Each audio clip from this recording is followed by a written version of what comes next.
Hi there, psych fans. Yes, I'm here today on a nasty rainy day. Here's my accomplice or my helper. This is Bliss. She's going to help me talk today about abnormal psychology. Abnormal, term I hate. I think we're all a little bit abnormal. I know for a fact I am. Uh, However, that's the term that we tend to use. And we're talking about disorders and what constitutes one of those. As you can see, I have some of my friends with me. All of these little guys, and I have my two special ones here. My favorite painter, Vinnie Van Gogh.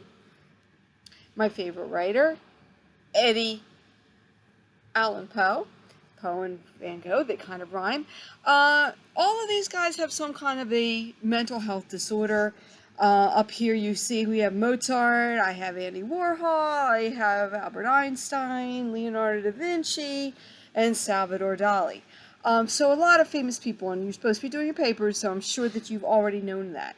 All right, but what exactly are we talking about? Before we start to get into this whole chapter and we'll talk about what we mean by a disorder, and what they all are. We want to talk about what this means. What's an abnormal? I mean, people in my field in psychology, what we use is a Bible, and I unfortunately do not have this with me because it's of course locked up in my offices. But what we use is a big volume called the DSM, the Diagnostic and Statistical Manual. This is how we make diagnoses of disorders and what is considered to be a disorder.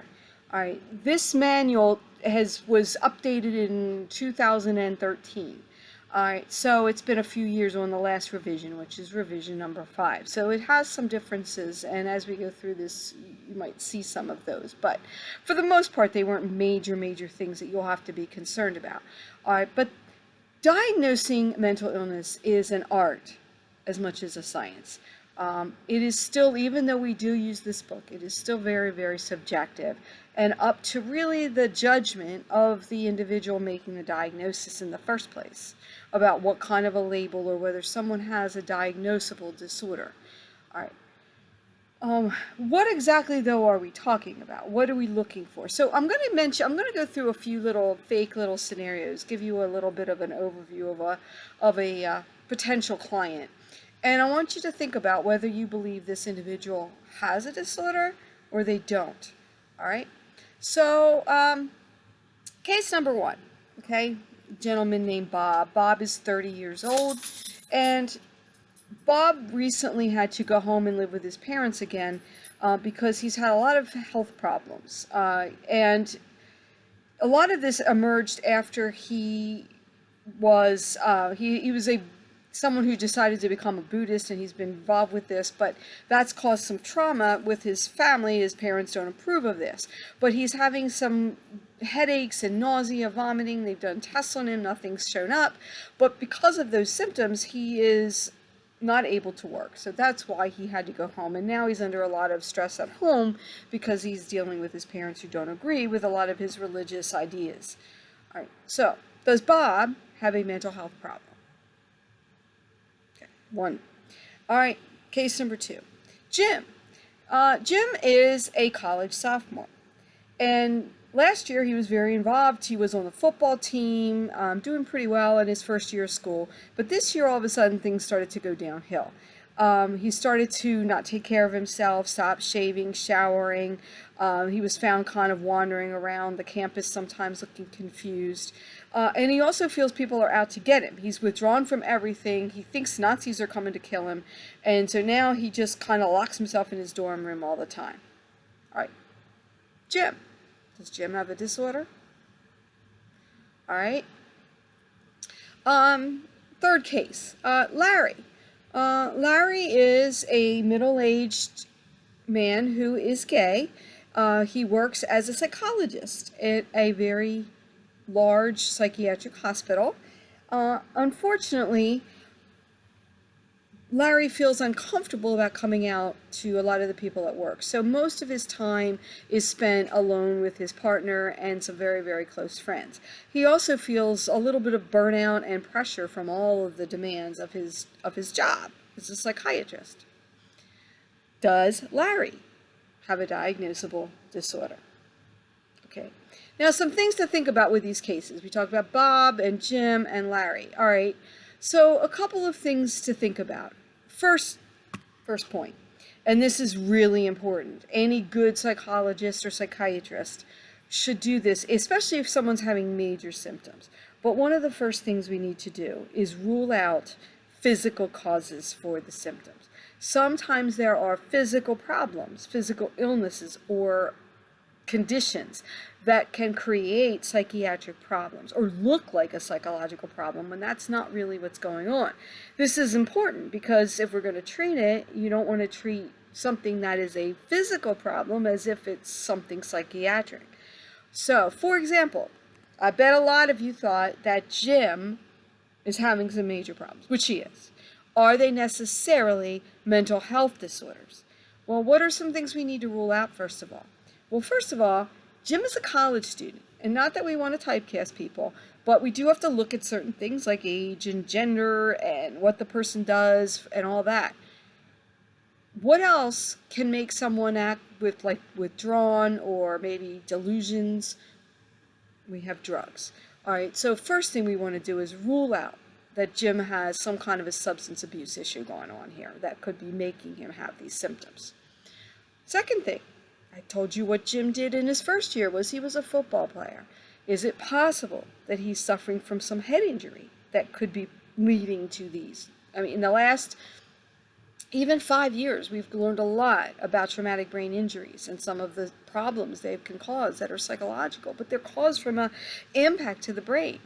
I mean, a little bit more of a long shot would be other brain issues like tumors or things like that. More, not likely, but something to think about. There's also other physical conditions like diabetes, thyroid conditions. These things can mimic. The symptoms can be like psychological when they're really not. Obviously, if somebody's sugar's up and down and they're having mood swings because of it, the treatment would be something relating to their insulin. If someone has a thyroid problem, high thyroid can make somebody seem anxious, and someone who has a low thyroid levels can be acting depressed. So we want to rule those all out. All right, that's one of the criteria. All right, the other thing, or not a criteria, but at least something we need to be looking at before we jump into and say they have a mental health problem. All right, now the other issue is, okay, what is just normal stress? All right, stress, anxiety, paranoia, those are symptoms. Those are not necessarily a disorder in themselves. We all have them sometimes. It's like saying a fever. Okay, we have a fever. That is not a diagnosis. That is a symptom of something. So all of the people we talked about showed some similar things of feeling sad or feeling anxious or feeling stressed out. Okay, when do those normal things become a disorder? And the truth is, it is a very, very fine line between what's diagnosable and what isn't. Okay, the main criteria we are looking at as professionals in this field are these. Number one, the symptoms that a person is talking about or presenting with must be deviant from the rest of society. Now, deviant has a connotation of being like creepy deviant. We don't necessarily mean that. Deviant means just deviating from the norm. So if a person's behavior is something that the majority of people in the community is doing or considers fine, that is not a criteria for a mental health problem. So this is why some of our criteria has changed over the years. Certain cultures, certain times, certain things were considered acceptable. Today it may not be.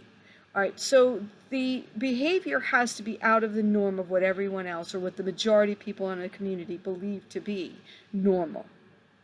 Okay, now that in itself isn't enough to get a diagnosis. We all do things that are weird, okay, but that's not necessarily diagnosis. All right, criteria 2, symptom, behavior, whatever it is distressing. All right, now that could mean distressing to the individual themselves. So think about someone who's depressed or anxious. They're obviously in a lot of turmoil. Sometimes the distressing part of it has to do with other people. So for example, we'll talk about schizophrenia. Sometimes people with schizophrenia have what's called delusions of grandeur. They think that they have superpowers. They can do all these really cool things. That's not distressing, but it might be to other people. If you walk around saying, yeah, I can read your mind, that might really bug people. All right. There's a nasty sexual type disorder called frotteurism, where people will go up to individuals in public and rub their private parts up against you. They may not have any problem with that, okay, but other people will. So some level of distress involved with the symptoms is usually part of it. The third criteria is the most important, and this is really the one that divides what's just a little bit quirky from what's a real behavioral problem or mental health diagnosis. And that is the criteria of the symptom being maladaptive. Is this thing, this symptom, this problem, this issue getting in the way of that individual leading their life the way they want to? So, for example, OCD, obsessive compulsive, which again, we'll talk about in another video. All right. A lot of people will say, oh, I think I'm OCD because I checked. It's not abnormal. You leave your home, you have this nagging thought that you forgot to do something, you go back, you check whatever you thought you didn't unplug, or you check your door. Is that OCD? And the answer is no, if you go back once. All right. That's a little quirky and it may be just a little bit weird, but it's certainly not a disorder because it's not really interfering with your life in any big way. But if you go back and check that doorknob 50 times and therefore you can't get to work on time and that keeps bothering you the entire day, now you're talking about something that's maladaptive. The same way with depression. Everyone feels sad. Everyone feels anxious. When does it become a diagnosable disorder? When it starts to interfere with your life. So if we use those criteria, the three people we just talked about, Larry, Jim, and Bob, could all have a diagnosable disorder. They're all distressed. They're all having symptoms that are not necessarily in the norm, and they're clearly, it's getting in the way of them living their life the way they want to. Now, an interesting note with Larry, who was gay. In today's world, all right, after the new DSMs, the last two, homosexuality is not a disorder. That is not considered to be a mental health problem. At the same time, people who are gay may have issues of stress and anxiety because, unfortunately, we don't live in a society that's always very accepting. And so that can be a kind of stimulus to other kinds of issues. But the actual sexual orientation itself, no matter what that is not considered a disorder. All right. Now, 50 years ago, that was not true. All right. So that's a good example of how things have changed. Okay. One other thing that's important to talk about here is this. All right. 30, 40 years ago, you could theoretically go to some people at one of the state hospitals and say, hey, I have a family member, I think there's something weird with them, I want to sign them in here for treatment. And you could pretty much do that. All right. Today, not so much. All right. If someone wants help themselves and signs themselves in for inpatient treatment, that's fine. All right. But what about an individual who's resistant? They don't want to go, and yet people in their life think they should. What happens then? How can we involuntarily commit someone to a mental hospital? And the answer to that is one really big criteria, and that is this. The individual must be an imminent danger to themselves or somebody else. Okay. Now that is a loaded statement, to be honest with you. And even there, it's not always cut and dry. What do we mean by that? Someone who is imminently suicidal, imminently homicidal, or so out of it that they're not able to be safe. All right. So how do we make those determinations? For example, in depression, another one we will talk about later on down the road, but suicidal ideation is common. Suicide ideation is just thinking about hurting yourself or not wanting to be here. But that is not the same thing as someone who is imminently suicidal, someone who is on the verge of doing it, and that if we do not hospitalize them and get them help right now, that's what they'll do. The same thing with homicidal. I mean, people will say things, I want to get so-and-so, I want to do this, but that doesn't mean they're really going to do it. The same way with not taking care. I mean, what do we mean? I mean, someone who just doesn't shave or shower, is that necessarily danger to themselves? Maybe not. But someone who is so delusional that they think they can fly off of a building and they try, they might do it, that might be a person who's in danger of hurting themselves, even inadvertently. So it's a very strict thing, and even when you do that, what happens is they're only in there for a very, very short period of time. Usually they get some kind of treatment, they seem better, those symptoms are not quite that bad, then after a few days, and they're let out, which is one of the kind of the issues we have with treatment today. Because we want to prevent people from being involuntarily committed and put there for a long period of time, we kind of err in a way that gives them a lot of leeway. And most of the time, I think that is the right thing to do.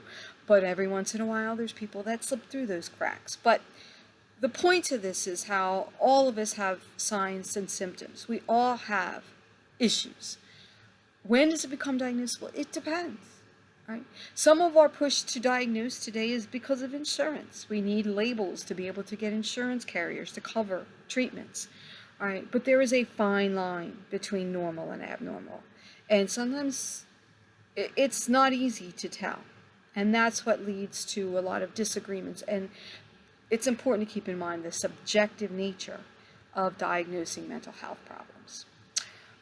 Okay, so I will continue the rest of my rainy day with Edgar Allan Poe and Vincent van Gogh, and two guys who have had mental illnesses and yet, although personally distressed, found ways to help other people and to express that in their art in very, very beautiful ways. So more on that later. For today, take care, stay well, stay safe. Thank you.